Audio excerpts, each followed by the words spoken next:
H1B visa ಸಿಕ್ತು ಅಂದ ಕೂಡಲೇ ಅಬ್ಬಾ ಅಮೆರಿಕದಲ್ಲಿ ಲೈಫ್ ಸೆಟ್ಲ್ ಆಯಿತು ಅಂದುಕೊಳ್ಳೋದು ಈಗ ಮೂರ್ಖತನ ಆಗುತ್ತೆ.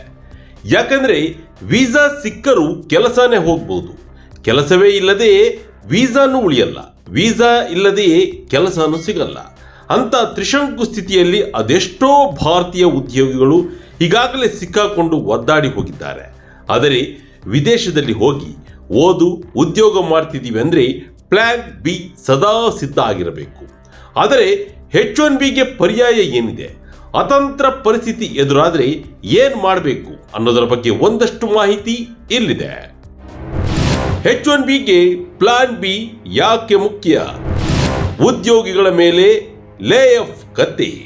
H1B ವೀಸಾದ ಮೇಲೆ ಕೆಲಸ ಮಾಡುವ ನುರಿತ ವೃತ್ತಿಪರರು ಈಗಾಗಲೇ ಅಮೆರಿಕದಲ್ಲಿ ನೆಲೆಸಿರಬಹುದು. ಆದರೆ ಲೇ ಆಫ್ಗಳಿಂದ ಯಾರು ಕೂಡ ಸಂಪೂರ್ಣವಾಗಿ ಸುರಕ್ಷಿತರಾಗಿಲ್ಲ. ಒಂದು ವೇಳೆ ಕೆಲಸ ಹೋದರೆ ವೀಸಾದ ಕಾನೂನು ಬದ್ಧತೆ ಮೇಲೆ ತಕ್ಷಣವೇ ಪ್ರಶ್ನೆಗಳು ಎದುರಾಗುತ್ತವೆ. ಇದು ಕೇವಲ ವೃತ್ತಿ ಜೀವನದ ಸಮಸ್ಯೆ ಅಲ್ಲ, ಇದು ನಿಮ್ಮ ಸಂಪೂರ್ಣ US ವಾಸದ ಸ್ಥಿತಿಯನ್ನ ಅಲುಗಾಡಿಸುವ ಲೀಗಲ್ ಸಮಸ್ಯೆ. ಹಾಗಾಗಿ H1B ವೀಸಾಗೂ ಮಾಡ್ತಿರೋ ಕೆಲಸಕ್ಕೂ ಬಿಡಿಸಲಾಗದ ನಂಟು. ಒಂದು ಹೋದರೆ ಮತ್ತೊಂದು ಉಳಿಯೋದು ಭಾರೀ ಕಷ್ಟ. ಇರುವ ಕೆಲಸ ಹೋದರೆ ಮುಂದಿನ ಭವಿಷ್ಯವನ್ನ ಭದ್ರ ಮಾಡಿಕೊಳ್ಳೋಕೆ ಸಿಗೋದು 60 ದಿನಗಳು ಮಾತ್ರ. ಇತ್ತೀಚೆಗಷ್ಟೇ ರೆಡ್ಡಿಟ್ ಸಾಮಾಜಿಕ ಮಾಧ್ಯಮದಲ್ಲಿ ಭಾರತೀಯ ಮೂಲದ 29 ವರ್ಷದ H1B ಉದ್ಯೋಗಿಯೊಬ್ಬರು ತನ್ನ ಅನುಭವವನ್ನ ಹಂಚಿಕೊಂಡಿದ್ದರು. ಅವರು H1B ವೀಸಾ ಮೇಲೆ ಅಮೆರಿಕಕ್ಕೆ ಹೋಗಿ 1 ತಿಂಗಳಲ್ಲೇ ಕೆಲಸ ಕಳೆದುಕೊಂಡವರು. ಅವರು 2021ರಲ್ಲಿ ಮಾಸ್ಟರ್ಸ್ ಮುಗಿಸುತ್ತಿದ್ದಂತೆಯೇ OPT ಅಡಿಯಲ್ಲಿ ಕೆಲಸಕ್ಕೆ ಸೇರಿದ್ದರು. ಅದೇ ಕಂಪನಿಯಲ್ಲಿ ಕೆಲಸ ಮಾಡುತ್ತಿದ್ದರು. 2024ರಲ್ಲಿ H1B ಲಾಟರಿಯಲ್ಲಿ ಅವರ ಹೆಸರು ಆಯ್ಕೆಯಾಗಲಿಲ್ಲ. ಹಾಗಾಗಿ ಅನಿವಾರ್ಯವಾಗಿ ಅವರು ಭಾರತಕ್ಕೆ ವಾಪಸ್ಸಾಗಿದ್ದರು ಹಾಗೂ ಇಲ್ಲಿಂದಲೇ ಕೆಲಸ ಮುಂದುವರಿಸಿದ್ದರು. ಇಲ್ಲಿ ಗಮನಿಸಬೇಕಾದ ಅಂಶ, ಅವರ 3 ವರ್ಷಗಳ OPT ಅವಧಿಯು ಪೂರ್ಣಗೊಂಡಿತ್ತು. ಉದ್ಯೋಗಕ್ಕೆ ವೀಸಾ ಸಿಗದೆ ದೇಶಕ್ಕೆ ವಾಪಸ್ಸಾದರು. ಆದರೆ ಅದೇ ಕಂಪನಿಯಲ್ಲಿ ಕೆಲಸ ಮುಂದುವರೆದಿತ್ತು. 2025ರಲ್ಲಿ ಅವರ H1B ಅರ್ಜಿಗೆ ಅನುಮೋದನೆ ಸಿಕ್ಕಿತ್ತು.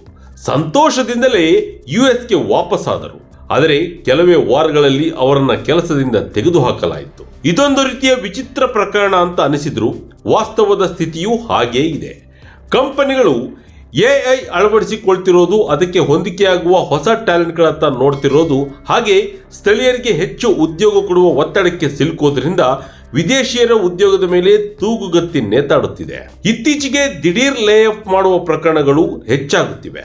H1B ವೀಸಾದಲ್ಲಿ ಯಾರು ಎಷ್ಟೇ ವರ್ಷಗಳಿಂದ ಇದ್ರೂ ಸುರಕ್ಷಿತ ಅಂತ ಹೇಳೋಕ್ಕಾಗಲ್ಲ. ಯಾರಿಗೆ ಯಾವಾಗ ಬೇಕಾದರೂ ಕಷ್ಟ ಎದುರಾಗಬಹುದು. H1B ವೀಸಾದಲ್ಲಿರುವ ಬಹಳಷ್ಟು ಮಂದಿಗೆ ನನಗೆ ಹಾಗೆಲ್ಲ ಆಗೋದಿಲ್ಲ, ನನ್ನ ಡಾಕ್ಯುಮೆಂಟ್ಸ್ ಎಲ್ಲವೂ ಸರಿಯಾಗಿದೆ, ಒಳ್ಳೆ ಕಂಪನಿಯಲ್ಲಿದ್ದೇನೆ, ಒಳ್ಳೆಯ ಪೊಸಿಷನ್ಲಿದ್ದೇನೆ, ನನಗೆ ಹೀಗೆಲ್ಲ ಆಗೋ ಚಾನ್ಸೇ ಇಲ್ಲ ಅಂದ್ಕೊಂಡು ಮುಂದಿನ ದಾರಿ ಬಗ್ಗೆ ಯೋಚನೆ ಮಾಡದೇ ಇದ್ರೆ ಹೊಡೆತ ಮತ್ತಷ್ಟು ತೀವ್ರವಾಗಿರುತ್ತೆ. ಹಾಗಾಗಿ H1B ಯಲ್ಲಿರುವ ಪ್ರತಿಯೊಬ್ಬ ಉದ್ಯೋಗಿಯು ಆದಷ್ಟು ಬೇಗ ಪ್ಲಾನ್ ಬಿ ರೆಡಿ ಮಾಡಿಕೊಳ್ಳಲೇಬೇಕು. 60 ದಿನಗಳ ಗ್ರೇಸ್ ಪೀರಿಯಡ್ ಅಂದ್ರೆ ಏನು? ಪ್ಲಾನ್ ಬಿಗೆ ಇರುವ ಆಯ್ಕೆಗಳೇನು? ಒಮ್ಮೆ H1B ಉದ್ಯೋಗಿಯನ್ನ ಕೆಲಸದಿಂದ ತೆಗೆದುಹಾಕಿದ ತಕ್ಷಣ ಕಟ್ಟುನಿಟ್ಟಾದ 60 ದಿನಗಳ ಗ್ರೇಸ್ ಪೀರಿಯಡ್ ಶುರುವಾಗುತ್ತದೆ.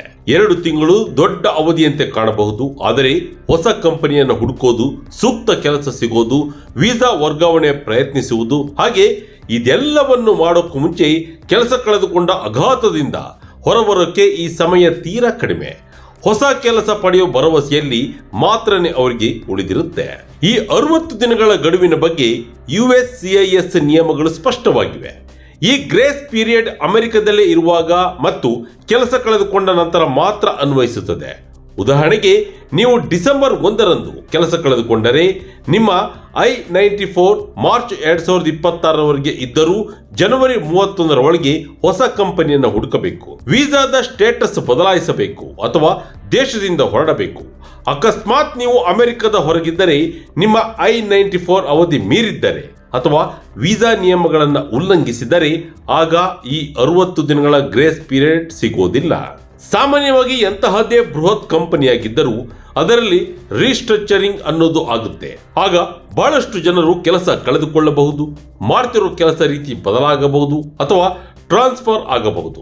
ಇದರ ಬಗ್ಗೆ ಉದ್ಯೋಗಿಗಳು ಗಮನಿಸುತ್ತಿರಬೇಕು. ಹಾಗೆ ಪರ್ಯಾಯ ಕೆಲಸದ ಬಗ್ಗೆ ಪ್ಲಾನ್ ಮಾಡಿಕೊಳ್ಳುತ್ತಿರಬೇಕು. ಜೊತೆಗೆ H1B ವೀಸಾ ಯಾವಾಗ ಬೇಕಾದರೂ ಸಿಗುತ್ತೆ ಅನ್ನೋ ಕುರುಡು ನಂಬಿಕೆಯಲ್ಲಿ ಉಳಿಯಬಾರದು. ಹಾಗೆ ಮುಖ್ಯವಾಗಿ ನಿರ್ಧಾರ ಮಾಡುವುದನ್ನು ಉದ್ಯೋಗಿಗಳು ಮುಂದೂಡಬಾರದು. ಒಟ್ಟಿನಲ್ಲಿ ವಿದೇಶದಿಂದ ಹೋಗಿರುವ ಯಾವುದೇ ಉದ್ಯೋಗಿಗೆ ಪ್ಲಾನ್ ಬಿ ಇರೋದು ಬೇಸಿಕ್ ಅವಶ್ಯಕತೆಯಾಗಿದೆ. ಪ್ಲಾನ್ ಬಿಗೆ ಒಂದಷ್ಟು ಆಯ್ಕೆಗಳಿವೆ. ಮೊದಲನೇದು, ವೀಸಾ ಸ್ಥಿತಿಯನ್ನ B2 ವಿಸಿಟರ್ ಸ್ಟೇಟಸ್ಗೆ ಬದಲಿಸಿಕೊಳ್ಳಲು ಅರ್ಜಿ ಸಲ್ಲಿಸುವುದು. ಆದ್ದರಿಂದ ಕೆಲವು ತಿಂಗಳು US-ನಲ್ಲಿ ಉಳಿಯೋಕೆ ಅವಕಾಶ ಸಿಗುತ್ತೆ. ಆದರೆ ಕೆಲಸ ಮಾಡೋಕೆ ಅನುಮತಿ ಇರೋದಿಲ್ಲ.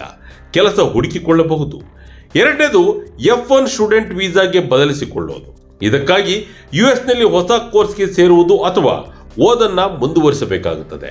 ಆದರೆ ನಿಮ್ಮ ಕೋರ್ಸ್ ಅವಧಿಗೂ ವೀಸಾದ ಗ್ರೇಸ್ ಪೀರಿಯಡ್ಗೂ ಹೊಂದಾಣಿಕೆಯಾಗಬೇಕಾಗುತ್ತದೆ. ಮೂರನೆಯದು, H4 ಡಿಪೆಂಡೆಂಟ್ ಸ್ಟೇಟಸ್.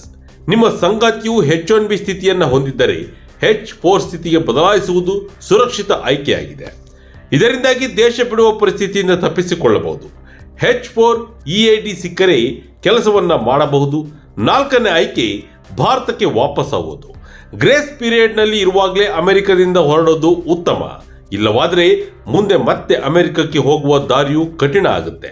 ಆದರೆ ಈಗ ಹೊಸ H1B ವೀಸಾಗೆ ಕಂಪನಿಯು $1,00,000 ಶುಲ್ಕ ಪಾವತಿಸಬೇಕಾಗುತ್ತದೆ. ವೃತ್ತಿಪರರ ವೇದಿಕೆಯಾದ ಬ್ಲೈಂಡ್ ಪ್ಲಾಟ್ಫಾರ್ಮ್ನಲ್ಲಿ ಇತ್ತೀಚೆಗೆ ನಡೆಸಿರುವ ಸಮೀಕ್ಷೆಯೊಂದರಲ್ಲಿ ಆತಂಕಕಾರಿ ಸಂಗತಿಯು ಬಹಿರಂಗವಾಗಿದೆ. 6 ಭಾರತೀಯ H1B ಕೆಲಸಗಾರರಲ್ಲಿ ಒಬ್ಬರು ಅಥವಾ ಅವರಿಗೆ ತಿಳಿದಿರುವ ಯಾರಾದರೂ ಕೆಲಸ ಕಳೆದುಕೊಂಡ 60 ದಿನಗಳ ಅವಧಿಯೊಳಗೆ ಗಡೀಪಾರು ಮಾಡಲು ನೋಟಿಸ್ ಟು ಅಪಿಯರ್ NTA ಬರುತ್ತಿದೆ. ಸಮಯಕ್ಕೆ ಸರಿಯಾಗಿ ದೇಶ ಬಿಡದಿದ್ದರೆ ಅನೇಕರು ಶಾಶ್ವತ ಪ್ರವೇಶ ನಿಷೇಧದ ಅಪಾಯವನ್ನು ಎದುರಿಸಬಹುದು. ಸಾಮಾನ್ಯವಾಗಿ 60 ದಿನಗಳ ಪೂರ್ಣ ಅವಧಿಯನ್ನ ಹೊಸ ಉದ್ಯೋಗದಾತರನ್ನು ಹುಡುಕಲು ನೀಡಲಾಗುತ್ತದೆ. ಆದರೆ 2025ರ ಮಧ್ಯಭಾಗದಿಂದ ಈ ಗಡುವಿನ ಮುನ್ನವೇ NTAಗಳನ್ನು ನೀಡಲಾಗುತ್ತಿದೆ. ಕೆಲವೊಮ್ಮೆ ಕೇವಲ 2 ವಾರಗಳಲ್ಲಿ ಯಾಕೆ ಗಡೀಪಾರು ಮಾಡಬಾರದು ಎಂದು ನೋಟಿಸ್ ಕಳಿಸಲಾಗುತ್ತದೆ. ಇಂತಹ ನೋಟಿಸ್ ಬಂದರೆ ತಕ್ಷಣ ಇಮಿಗ್ರೇಷನ್ ಅಟಾರ್ನಿಯನ್ನ ಭೇಟಿ ಮಾಡುವುದು ಒಳ್ಳೆಯದು.